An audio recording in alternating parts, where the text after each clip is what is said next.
the 3 most affordable places to buy a home right now. Thunder Bay. Thunder Bay. and Randy's singing, who's going to Thunder Bay? Thunder Bay. There is cold. a bar out there, though. There is a bar. There's a local bar there. The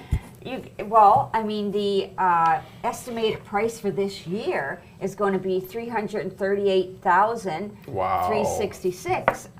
That's in Thunder Bay? Yeah, that's what it says. Yeah, but At the average, you typical can't work. 2023 down payments forecast costs only $67,673, with an average mortgage amount of $270,600 and a monthly payment of $1,674.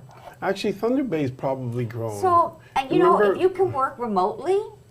What's Thunder Bay? 4 hours from Toronto? No, I used to fly there on Bearskin Airlines. It's the last point Airlines. before you exit Ontario. I know that. How long did it take? I used to fly Sudbury, We're Thunder talking Bay, about driving, Winnipeg. I never ever drove. It's too far to drive. I've driven to Sudbury.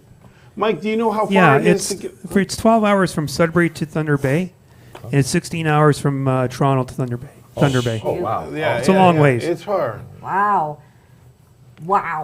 Yeah, that's crazy. That's Yeah. crazy. No, that makes I've sense. driven to Sudbury, but never Thunder Bay. Thunder Bay Yeah. was too far.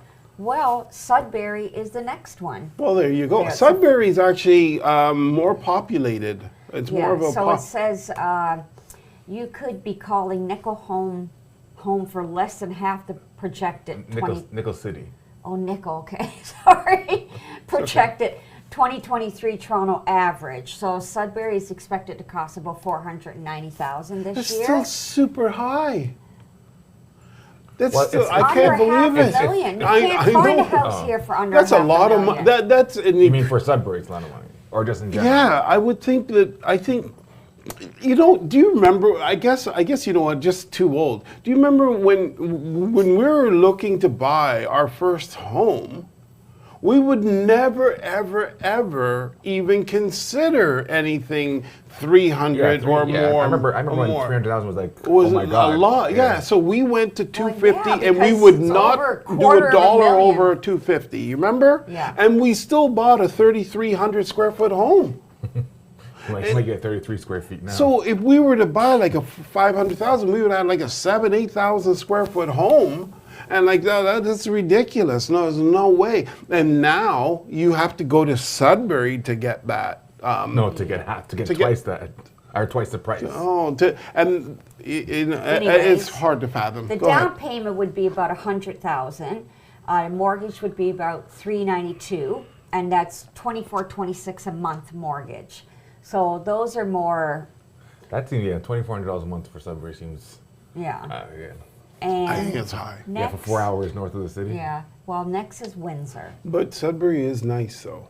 It is a nice place. Still 4 hours. Like, I don't know. I'm a city. Well, I'm a small city guy. That's a bit too. Well, maybe it's. Yeah, I don't know. It's It's medium. yeah. Like Thunder I mean, Bay like- is. like I couldn't Small. live in Toronto, but I wouldn't want to be 4 hours away from Toronto at the same time. Yeah, I agree. What's your third one, babe? The third one is Windsor. Windsor, which is right on the border. Yeah, that's So if you actually a like nice shopping town. in the States, Windsor might be the place for you. So it says this year's projected around 650,000. I'm rounding off the numbers because it's just too confusing. Which means purchasing a home in, they call it Junior Detroit, with the average down payment of around 130,000. That would give you a house of 520,000, a mortgage of 3,200 a month, Wow. which represents 51% of your monthly income. You can't even do that. You can't do that, yeah. You wouldn't. You got to stay between like 30, around you have 30. to be at 39 at the highest at Yeah. GDS. So that's not really affordable. Blog TO. Well, it's really interesting. We have to grow up. We honestly do. How I don't want to grow up.